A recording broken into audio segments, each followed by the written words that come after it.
Hi, so my name is Kavita Kar, and I am a junior here at Wheeler High School in Atlanta.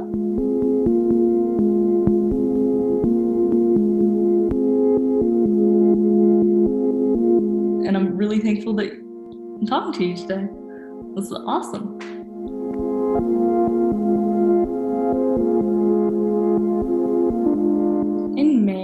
In March, when COVID started and it started hitting home in Atlanta, one of the first people that we saw got it was actually one of our very close family friends. And it really broke my heart to know that he probably got COVID through his work.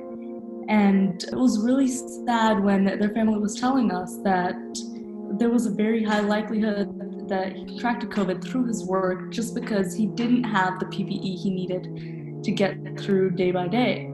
And he had to reuse his mask for a week or two.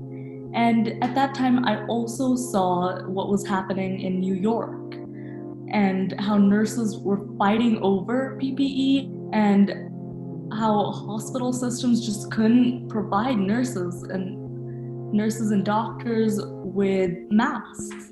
And I thought that was a very real possibility for Atlanta too. And so I decided it was really possible for me to step up and try to help these doctors and nurses that were helping us through such a bad crisis.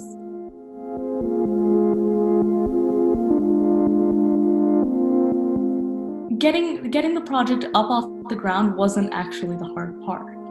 A lot of that was due to some of the great community support that we have.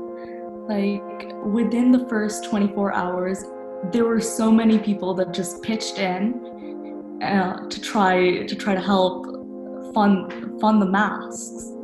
And I cannot be more thankful for our Atlanta community to just step up in such a way.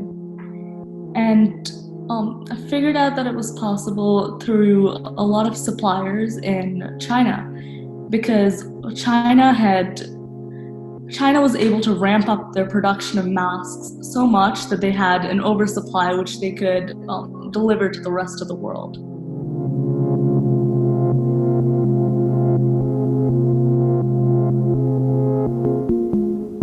Absolutely. Without getting too technical about the quality of PPE, a lot of it was actually making sure that the supplier was known, they were registered.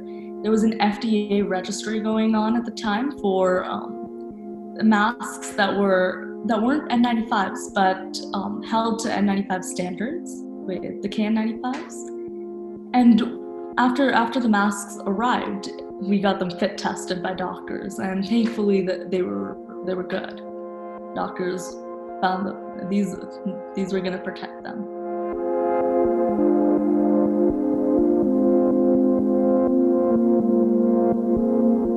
Some people closer to home definitely got word that COVID was going to be an issue a little bit before the crisis kind of hit, and they were able to go ahead and place orders for masks way back in February. When we tried to buy from there, we did encounter some price gouging, which was really sad to see that that not everyone could pull together to act in the best interests of doctors. So that was a challenge. With the legitimacy, some of the issues that were definitely there at the time were that there were a lot of really bad actors on Alibaba and AliExpress. They said 12 pieces of face masks for a certain price and looked legit until you asked them to send in their CE and FDA certification.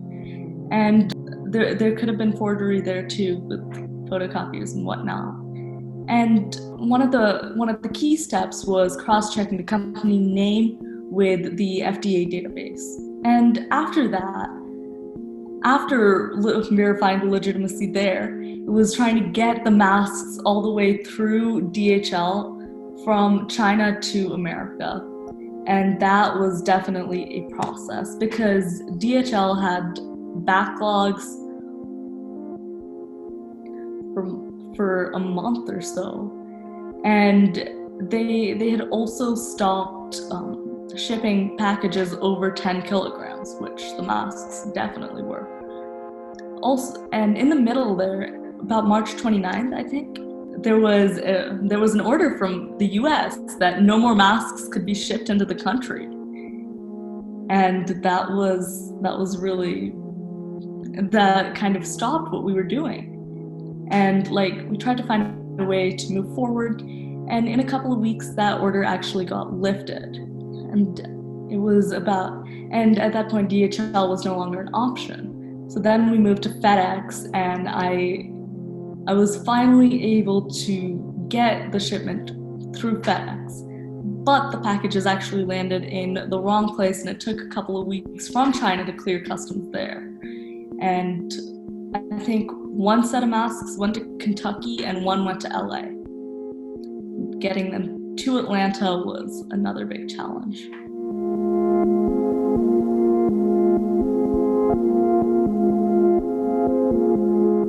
It was actually one of the most heartwarming things I've seen. Just to see doctors and nurses getting something that they needed so badly was very emotional for me. And just handing the masks off, it's like, wow, I'm so grateful that I got the opportunity to serve you, and I'm so grateful that as a community we were able to help you. So that was really nice. And I think a lot of doctors and nurses wrote really nice cards, and I like that.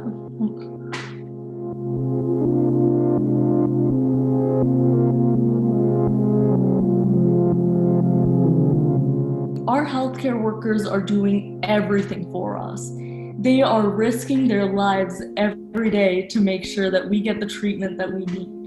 And I think if we aren't doing our part to help them do their jobs, as a community, we are failing. And in March, there was a need for masks, there was a need for basic supplies.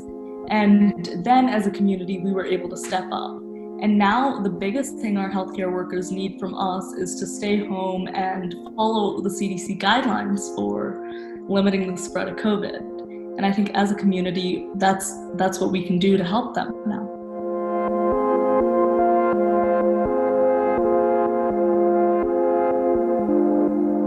So I think since then, in about May, the supply chain really started clearing up and doctors were getting masks as they needed them, because efforts in China and within the US to actually produce masks had ramped up so much.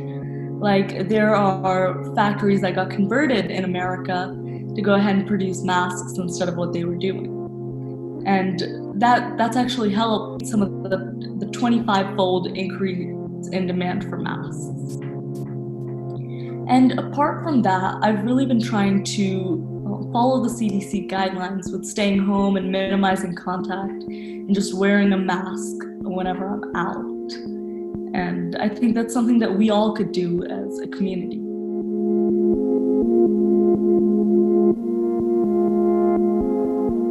That's a good question. I think number one is let's try to stay home as much as possible. It is so difficult not to go out and see my friends and just roam around outside in the park where there are a lot of people, and I definitely do miss people. I saw a couple of cars on the road today and I was like, whoa, people.